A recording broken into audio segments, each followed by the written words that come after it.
आज हम आपको यूपी, टीजीटी, पीजीटी तथा यूपी विभिन्न परीक्षाओं के लिए और अन्य स्टेट के विभिन्न परीक्षाओं के लिए वैदिक काल का भाग 1 पढ़ाएंगे और शीघ्र ही वैदिक काल का भाग 2 भी हम आपको पढ़ाएंगे। और जितना हम पढ़ा दे रहे हैं, हमारा दावा है कि इससे ज़्यादा प्रश्न आ ही नहीं सकता। और आप पूरे यूट्यूब पे पूरे कोचिंग में घूम के पढ़ लें, अगर इससे ज़्यादा कहीं प्रश्न कोई बताया हो तो आइए हम लोग देखते हैं वैदिक काल।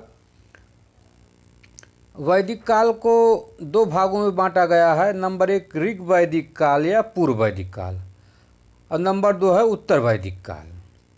अगला हम देखते हैं ऋग वैदिक का जो समय है, ऋग वैदिक का काल 1500 ईसा पूर्व से 1000 ईसा पूर्व है। अगला तथ्य आप देखें, वैदिक एक विशेषण शब्द है जिसका अर्थ है वेद संबंधी या वेद का, अर्थात जो विशेषता बतलाता है उसे हम विशेषण कहते हैं। सैंधव सभ्यता के विनाश के पश्चात जिस सभ्यता का विकास हुआ वह वैदिक सभ्यता के नाम से जानी जाती है। अगला तथ्य आप देखें, ऋग वैदिक का संधि विच्छेद किया जाए तो ऋग धन वैदिक होगा, अर्थात ऋग्वेद या ऋग वैदिक जिसमें व्यंजन संधि है। अगला तथ्य, ऋग का अर्थ स्थिति और वेद का अर्थ ज्ञान, अर्थात ऋग्वेद का अर्थ है स्थिति और ज्ञान। अगला तथ्य देखें आप, ऋग्वेद का दूसरा नाम ऋग संहिता भी है और ऋग का अर्थ होता है स्तुति परक मंत्र। संहिता का अर्थ होता है संकलन से, अर्थात ऋग्वेद ऋचाओं का संकलन भी कहा जाता है। अगला आप देखें तथ्य, वेद के काव्यात्मक भाग को हम संहिता कहते हैं। ऋग्वेद एक ऐसा ज्ञान है जो ऋचाओं से बद्ध है। पुनः इसको आप लोग ध्यान दें, वेद के काव्यात्मक भाग को संहिता भी कहते हैं। ऋग्वेद ऐसा ज्ञान है जो ऋचाओं से बद्ध है। अगला तथ्य, ऋग्वेद पहला वेद है जो पद्यात्मक है, इसमें सब कुछ है, इसलिए इसे संपूर्ण वेद भी कहा जाता है। तो आपसे प्रश्न पूछा जा सकता है किस वेद को संपूर्ण वेद कहा जा सकता है। अगला देखें आप, हम बहुत खास टिप्पणी की है जो कि बहुत खास है। ऋग्वेद पद्यात्मक है जबकि सामवेद गीतात्मक लिखा गया है, अर्थात सामवेद में गीत गाया गया, गीतों के नियम गाने के बताए गए हैं सामवेद में। अगला आप देखें, वेदों की संख्या 4 है, ऋग्वेद, सामवेद, यजुर्वेद, अथर्ववेद। ऋग्वेद यह सर्वाधिक प्राचीन वेद है। इसमें आर्यों की राजनीतिक बारे में जानकारी मिलती है। यह वेद भारतीय संस्कृति की आधारशिला है। तो आपसे पूछा जा सकता है कि किस वेद में आर्यों के राजनीतिक के बारे में जानकारी मिलती है, तो वह ऋग्वेद है। और यह भी आपसे पूछा जा सकता है कौन सा वेद भारतीय संस्कृति की आधारशिला है, तो वह ऋग्वेद है। आप प्रत्येक लाइन को बहुत ध्यान से पढ़िएगा, हर एक लाइन में क्वेश्चन है और जितना मैं लिख दिया हूँ हमारा दावा इससे अधिक किसी भी परीक्षा में नहीं पूछा जाएगा। और आप पढ़ लेंगे तो अगर आप सब क्वेश्चन करके आ रहे हैं तो इसको पढ़ लेंगे तो निसंदेह आप 110 और 115 करके आएंगे।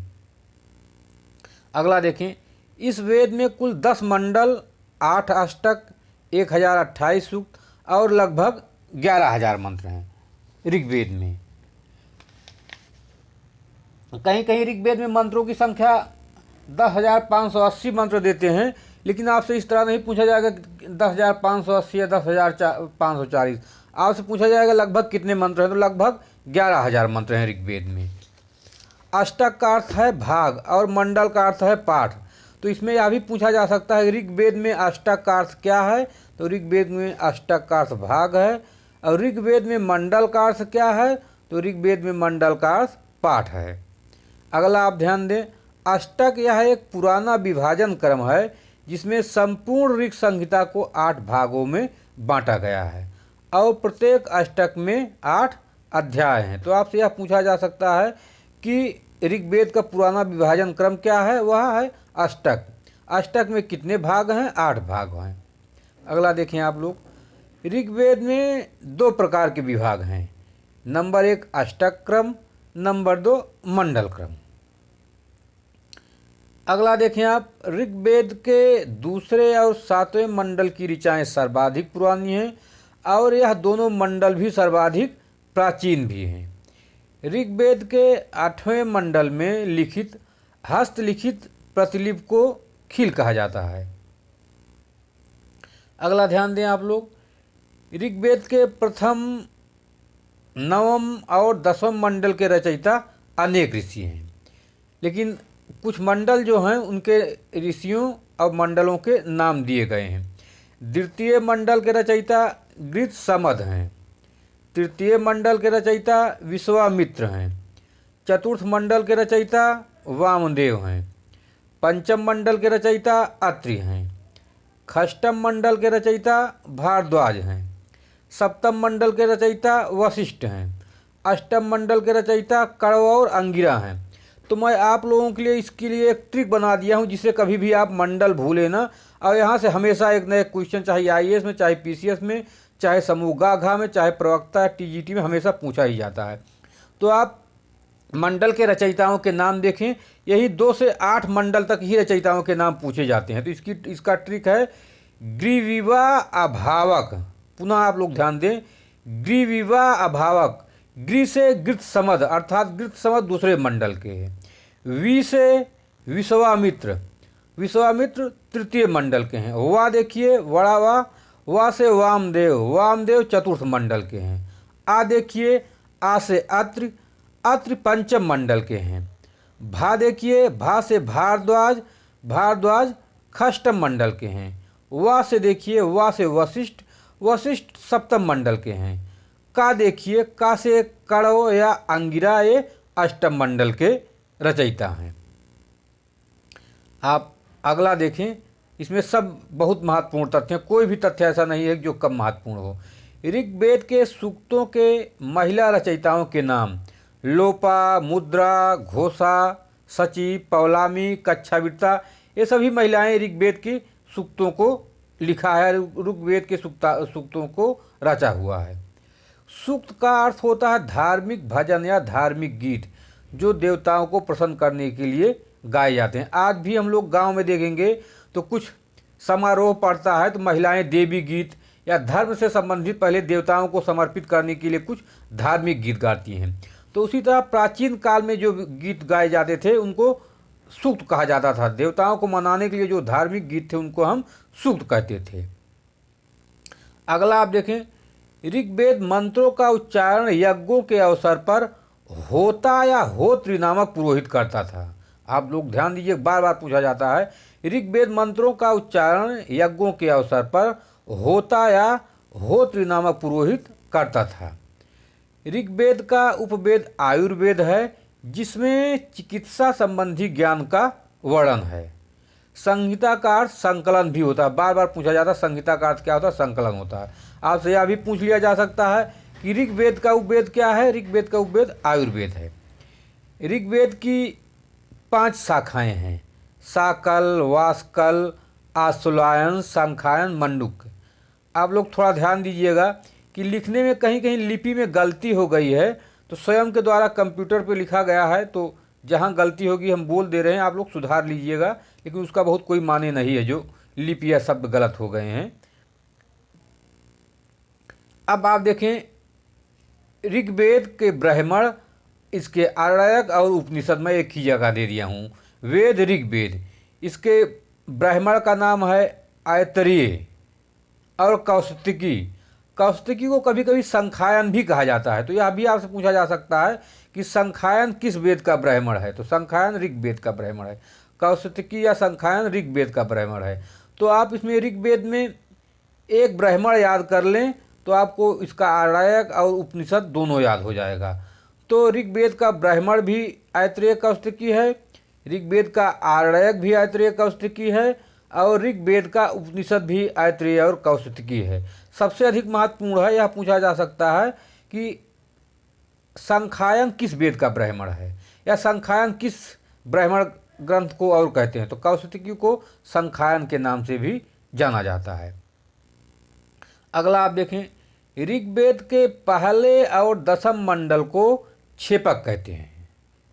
अगला आप देखें, ऋग्वेद में 3 पाठ हैं, साकल, वास्कल, बालखिल।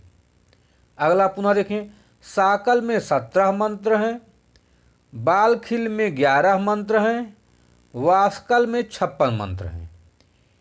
ऋग्वेद के 3 मंडल में गायत्री मंत्र का उल्लेख है। ऋग्वेद के 4 मंडल में कृषि का उल्लेख है। ऋग्वेद के 9वें मंडल में सोम का उल्लेख है।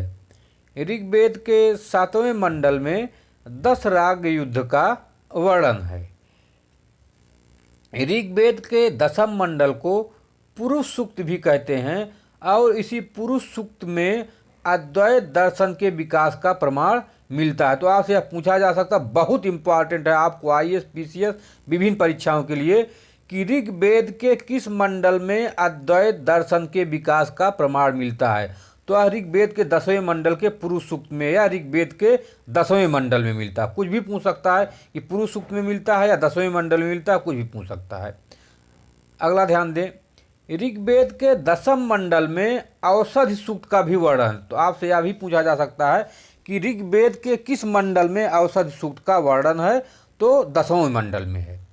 इसी ऋग्वेद के 10वें मंडल में 75वां सूक्त नदी सूक्त है। तो आपसे यह भी पूछा जा सकता है कि ऋग्वेद के किस मंडल में नदी सूक्त है। यह ऋग्वेद का कौन सा जो है कि सूक्त नदी सूक्त है। तो 75वां सूक्त नदी सूक्त है। अब मंडल पूछेगा तो 10वें मंडल में नदी सूक्त का वर्णन है। अगला आप ध्यान दें, 10वें मंडल में सोम औषधि का भी वर्णन मिलता है। तो यह भी पूछा जा सकता है कि सोम औषधि का वर्णन कहाँ मिलता है, तो 10वें मंडल में। 10वें मंडल में सोम औषधि का विशेष रूप से उल्लेख है। इसमें औषधियों की संख्या 125 बताई गई है। ऋग्वेद में औषधियों की संख्या 125 बताई गई है और यह बताई गई है कि यह 125 औषधि जो थी वो 107 विभिन्न स्थान के नाम थे, स्थानों के नाम नहीं दिए गए। उन 107 स्थानों पर यह 125 प्रकार की औषधि पाई जाती थी। अगला आप ध्यान दें, ऋग्वेद में च्यवन ऋषि को पुनः युवा करने की कथा का उल्लेख मिलता है।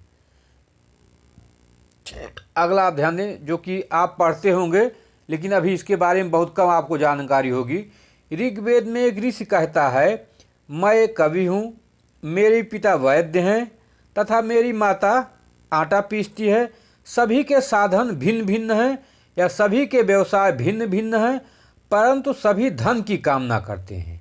इसका उल्लेख 9वें मंडल में मिलता है और इसका मतलब यह था कि वर्ण व्यवस्था जन्म पर आधारित न होकर कर्म पर आधारित थी। तो आपसे यह पूछा जा सकता है, मैं कब हूँ, मेरे पिता वैद्य हैं, मेरी माँ आटा पीसने वाली है।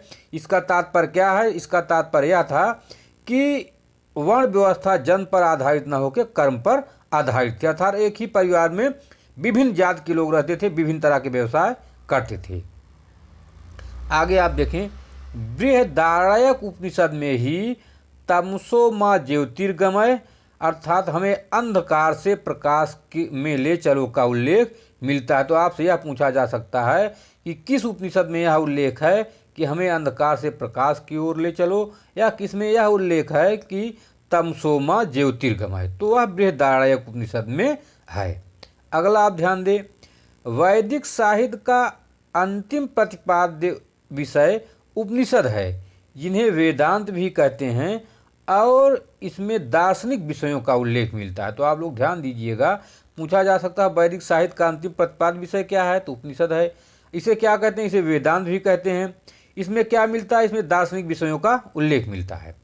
अगला आप ध्यान दें, ऋग्वेद की 5 शाखाएं हैं, साकल, वास्कल, आश्वलायन, संखायन और मांडुम्य।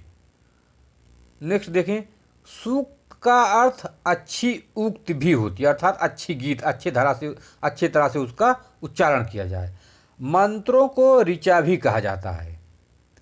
वेदों के संकलनकर्ता वेद व्यास जी हैं और महर्षि व्यास के 3 नाम हैं। आप लोग विशेष ध्यान देखिएगा, महर्षि व्यास के 3 नाम हैं।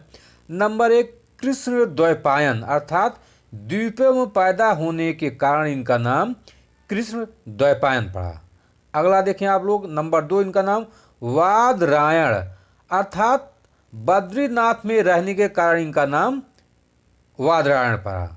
अगला वेद व्यास।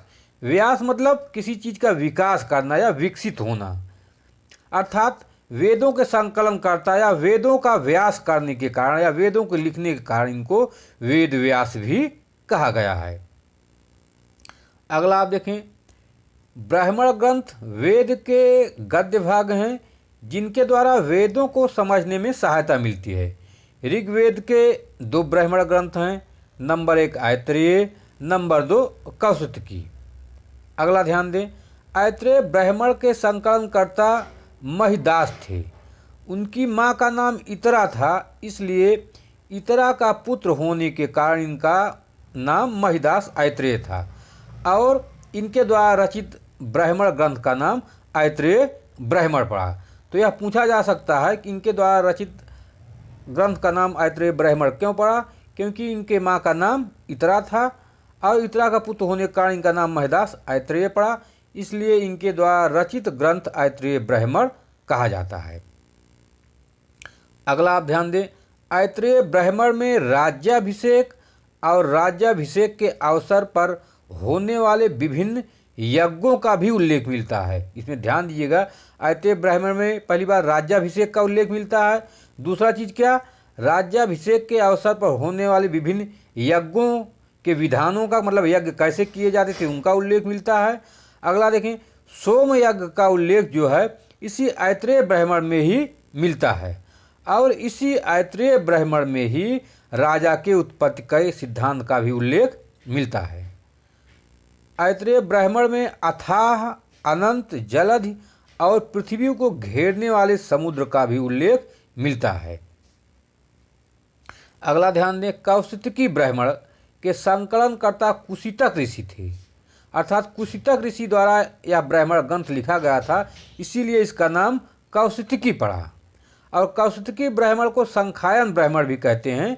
इसमें यज्ञों का उल्लेख मिलता है कौशिकी ब्राह्मण में।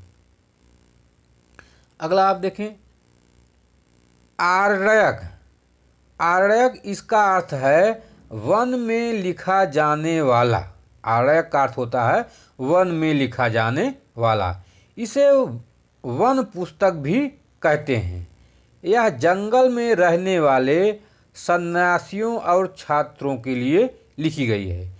आर्यक में दार्शनिक सिद्धांतों की व्याख्या की गई है। पूछा जा सकता है कि आर्यक में किसकी व्याख्या की गई है, तो आर्यक में दार्शनिक सिद्धांतों की व्याख्या की गई है। अगला आप ध्यान दें, आर्यक में दार्शनिक सिद्धांतों और रहस्यवादों का उल्लेख है।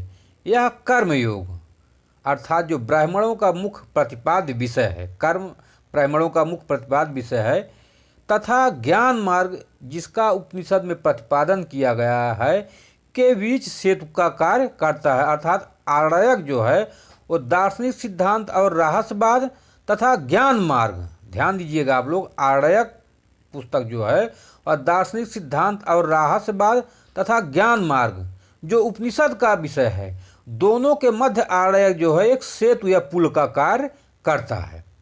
अगला आप लोग ध्यान दें, उपनिषद। उपनिषद शब्द उपधनिस धातु से बना है। उप का अर्थ है समीप और निस का अर्थ है बैठना। ये वेदों के अंतिम भाग हैं, इसलिए इन्हें वेदांत भी कहा जाता है। कुल उपनिषदों की संख्या 108 है, परंतु 10 उपनिषद ही विशेष महत्व के हैं और इन्हीं पर आदि गुरु शंकराचार्य ने भाष्य लिखा है। ये 10 उपनिषद हैं केन, कठ, प्रश्न, मुंडक, मांडुक्य, बृहदारण्यक, ऐत्रेय और तैत्तिरीय। हम जो भी पढ़ा रहे हैं बहुत ही इम्पॉर्टेंट है। इससे अधिक हमारा दावा कहीं भी आपको प्रश्न नहीं पूछा जाएगा, न इससे अधिक कोई कोचिंग वाला पढ़ाएगा, न इससे अधिक आप किसी एक पुस्तक में पाएंगे। मैं जो लिख दिया हूँ ये काफ़ी है और इसी से सभी प्रश्न आएंगे। आपको यहाँ से 80% प्रश्न मिल जाएंगे किसी भी परीक्षा में। अगला आप ध्यान दें, उपनिषदों में मुख्यतः आत्मा और ब्रह्म का उल्लेख है, इसलिए इसे ब्रह्म विद्या भी कहा जाता है। उपनिषदों में मुख्यतः आत्मा और ब्रह्म के बीच के संबंध को बताया गया है, इसलिए उपनिषद को ब्रह्म विद्या भी कहते हैं। उपनिषद की भाषा वैदिक संस्कृत नहीं है, अपितु शास्त्रीय क्लासिकल साहित्यिक संस्कृत है। अर्थात उपनिषदों की जो भाषा है वह ग्रामर या व्याकरण से बंधी नहीं हुई है, या शास्त्रीय क्लासिकल है। शास्त्रीय क्लासिकल मतलब गेय टाइप की, इसमें गा के बताया गया है। अगला ध्यान दें, सत्यमेव जयते मुंडकोपनिषद से लिया गया है। अब आप अगला देखें, सामवेद। सामवेद के आप ब्राह्मण, आर्यक और उपनिषद देखें। सामवेद का ब्राह्मण है तांड ब्राह्मण, खंडविश ब्राह्मण और जैमिनीय। तो इसके आप लोग ध्यान दीजिएगा, इसका ब्राह्मण है सामवेद का तांड ब्राह्मण, खंडविश ब्राह्मण, जैमिनीय ब्राह्मण। और सामवेद का जो आर्यक है वो छांदोग्य आर्यक और जैमिनीय आर्यक है। और जो सामवेद का उपनिषद है, सामवेद का उपनिषद छांदोग्य उपनिषद और वेदारण्यक उपनिषद है।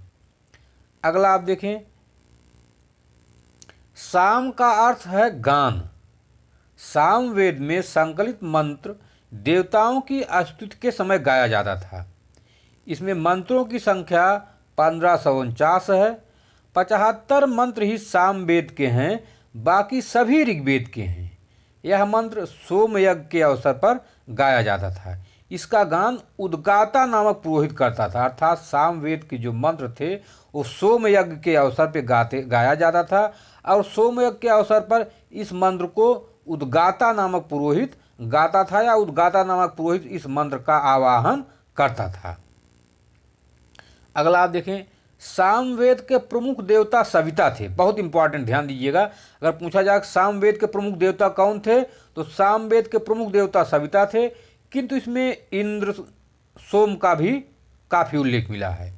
सविता प्रमुख देवता होने के अलावा इसमें इंद्र और सोम का भी काफ़ी उल्लेख मिलता है। सामवेद का उपवेद गंधर्व वेद है।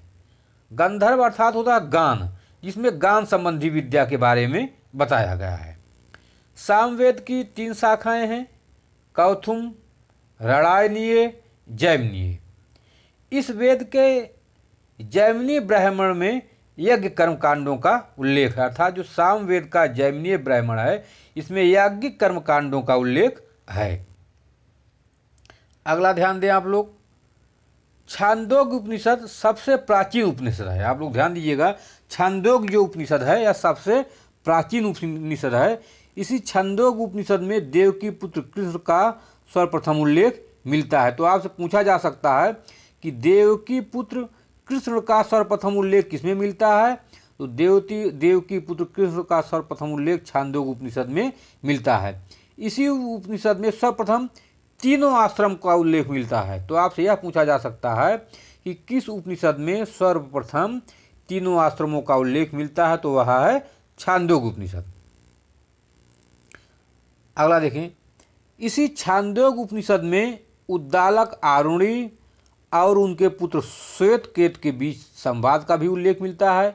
इसी छांदोग्य उपनिषद में सर्वप्रथम पुनर्जन्म के सिद्धांत की प्रणालीगत व्याख्या मिलती है। ध्यान दीजिएगा, अगर पूछा जाए कि प्रणालीगत व्याख्या किसमें मिलती है पुनर्जन्म के सिद्धांत की, तो प्रणालीगत व्याख्या वह केवल और केवल जो है छांदोग्य उपनिषद में मिलती है। आप लोग ध्यान दीजिएगा कि प्रणालीगत व्याख्या किसमें मिलती है पुनर्जन्म की, छांदोग्य उपनिषद में। तो बहुत इंपॉर्टेंट है कि किसमें सर्वप्रथम पुनर्जन्म के सिद्धांत की प्रणालीगत व्याख्या मिलती है, तो वह है छांदोग्य उपनिषद।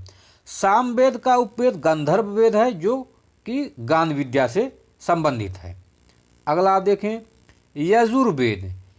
यजुर्व का अर्थ यत धन जू, अर्थात यत का अर्थ गतिशील तथा जू का अर्थ है आकाश, अर्थात गतिशील आकाश। इसका मतलब जो धुआं गतिशील होकर आकाश जाए, अर्थात यज्ञ। दूसरे शब्दों में हम यह कह सकते हैं कि यजुष का अर्थ यज्ञ होता है। अगला ध्यान दें, यह वेद गद्य और पद्य दोनों में है।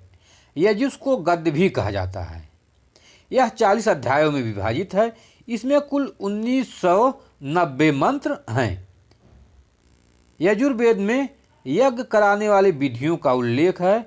इसके कर्म कांड को अध्वर्यु नामक पुरोहित करता था। तो आपसे यह पूछा जा सकता है कि यज्ञ के अवसर पर यजुर्वेद के मंत्रों का आवाहन या यजुर्वेद के मंत्रों का उच्चारण या यजुर्वेद के मंत्रों का गायन कौन करता था? तो वह अध्वर्यु नामक पुरोहित यजुर्वेद के मंत्रों का उच्चारण, गायन या आवाहन करता था।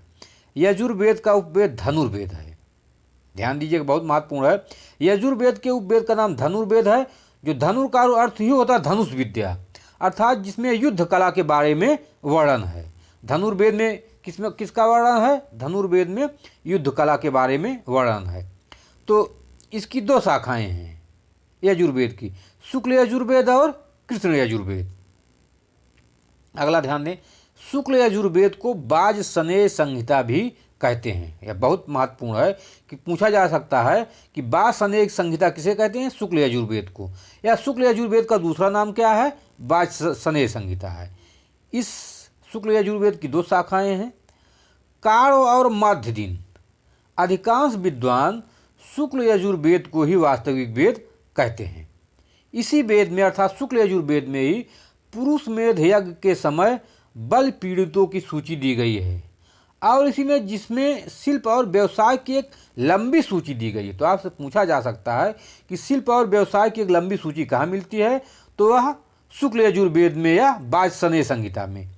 या आपसे यह पूछा जा सकता है कि पुरुष मेध यज्ञ के समय बल पीड़ितों की सूची कहाँ मिलती है? तो पुरुष मेध यज्ञ में बल पीड़ितों की सूची शुक्ल वेद में या वाजसनेय संहिता में मिलती है। अगला आप ध्यान दें, कृष्ण यजुर्वेद की 4 शाखाएं हैं, काठक संहिता, मैत्रेयी संहिता, कपिस्थल संहिता, तैत्तिरीय संहिता। कृष्ण यजुर्वेद में मंत्रों की संख्या गद्य रूप में मिलती है। तो आप लोग यहाँ ध्यान दीजिएगा, पूछा जा सकता है कि कृष्ण यजुर्वेद में मंत्रों की संख्या किस रूप में मिलती है? तो कृष्ण यजुर्वेद में मंत्रों की संख्या गद्य के रूप में मिलती है। अगला आप ध्यान दीजिए, तैत्तिरीय आरण्यक में नारायण के साथ विष्णु की तुलना का सबसे पुराना प्रमाण मिलता है। यजुर्वेद को कर्मकांडीय वेद भी कहा जाता है। आप लोग ध्यान दीजिएगा, पूछा जाए किस वेद को कर्मकांडीय या किस वेद को यज्ञ वेद कहा जाता है? तो यजुर्वेद को कर्मकांडीय या यज्ञ वेद कहा जाता है। और आपसे पूछा जाए कि किस आरण्यक में नारायण के साथ विष्णु की तुलना का सबसे पुराना या प्राचीन प्रमाण साक्ष्य मिलता है? तो वह है तैत्तिरीय आरण्यक। अगला है, शतपथ ब्राह्मण में रत्नियों की एक लंबी सूची मिलती है। यह शुक्ल वेद का ब्राह्मण ग्रंथ है। शतपथ ब्राह्मण शुक्ल वेद का ब्राह्मण ग्रंथ है, जो कि सबसे पुराना ब्राह्मण ग्रंथ है तथा सबसे बड़ा ब्राह्मण ग्रंथ है। पूछा जा सकता है सबसे बड़ा ब्राह्मण ग्रंथ कौन है? शतपथ ब्राह्मण। और सबसे पुराना ग्रंथ कौन है? शतपथ ब्राह्मण। अगला ध्यान दें, शतपथ ब्राह्मण के लेखक महर्षि याज्ञवल्क्य हैं। इसी में जल प्रावन कथा, पुनर्जन्म कथा, आप लोग ध्यान दीजिए, शतपथ ब्राह्मण में पुनर्जन्म कथा मिलता है। और आपको फिर पीछे पढ़ाए हैं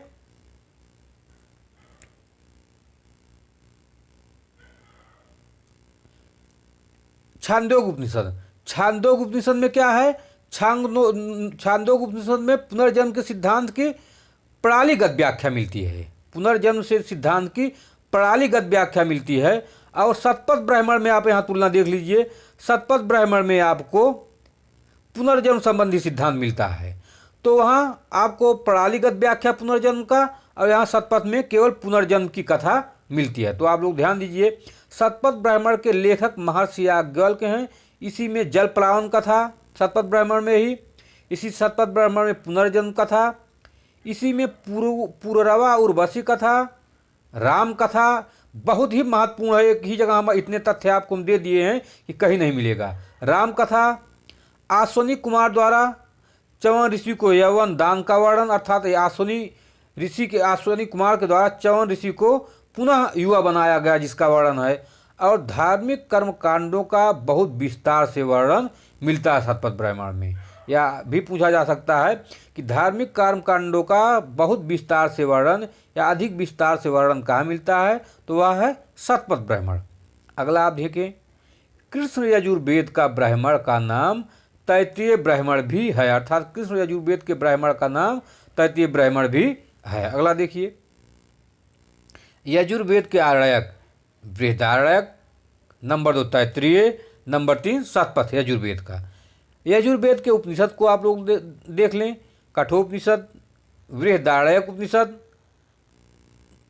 कठोपनिषद, ईशोपनिषद, श्वेताश्वर उपनिषद, मैत्रायण और महानारायण। कठोपनिषद यहाँ 2 बार लिख उठा है, आप लोग ध्यान दीजिएगा, इसलिए हम 2 बार बोल दिए हैं। अगला आप देखें, बृहदारण्यक उपनिषद में याज्ञवल्क्य संवाद, बहुत इंपॉर्टेंट है, महत्वपूर्ण, ध्यान दीजिएगा। बृहदारण्यक उपनिषद में याज्ञवल्क्य संवाद।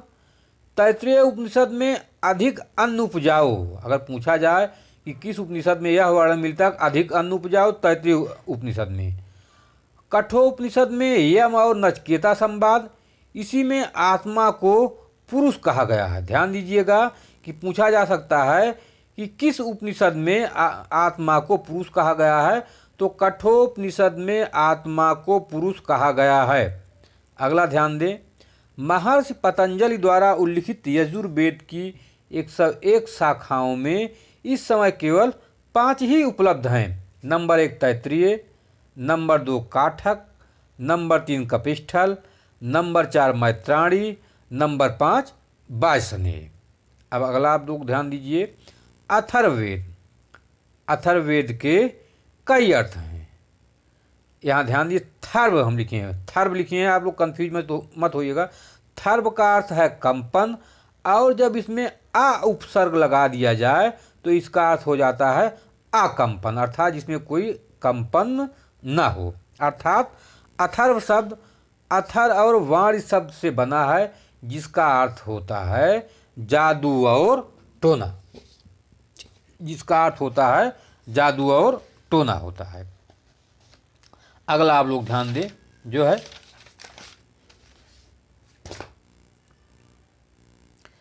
अथर शब्द को ब्रह्मवेद भी कहा जाता है, अर्थात अथर को ब्रह्मवेद या श्रेष्ठ वेद भी कहते हैं।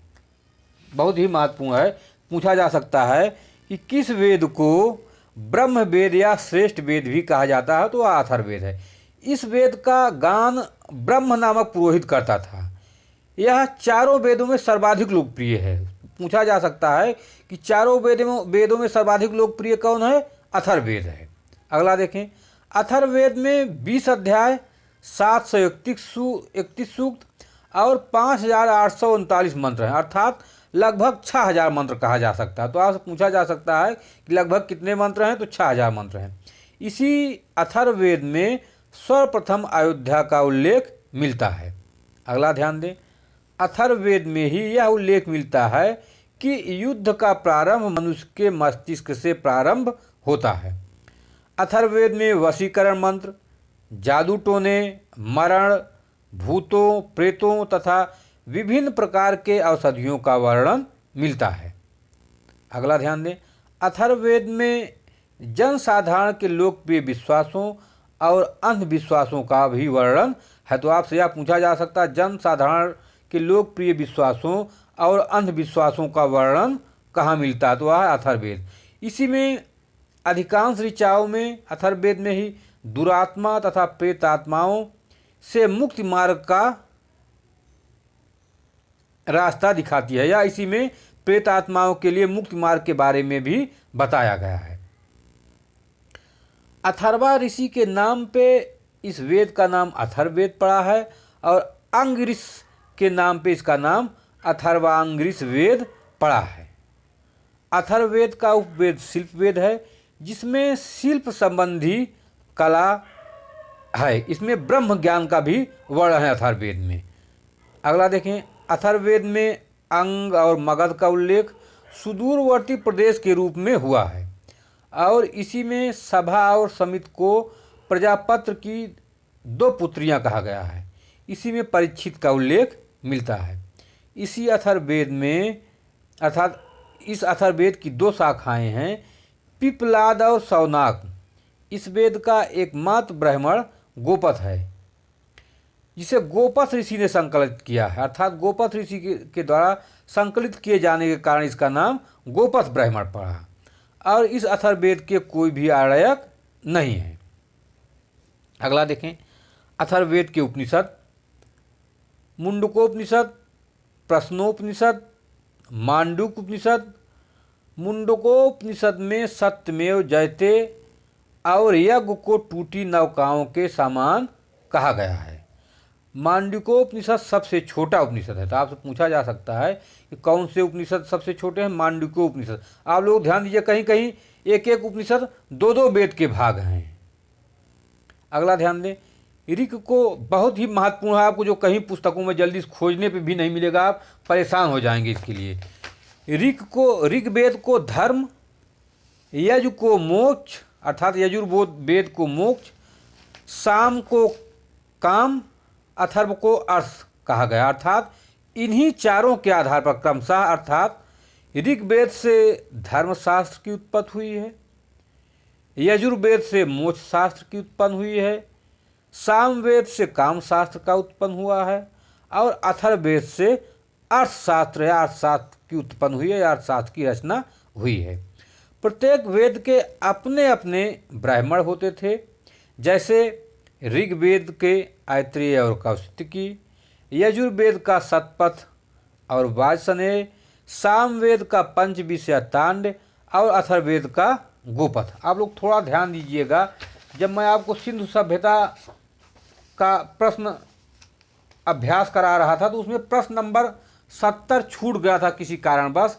जो 70 नंबर था वो क्वेश्चन है, निम्नलिखित में से किस स्थल की हाल की खुदाई से हड़प्पा सभ्यता के 3 अवस्थाओं अर्थात हड़प्पा, पूर्वी हड़प्पा और हड़प्पा पश्चात का पता चला है।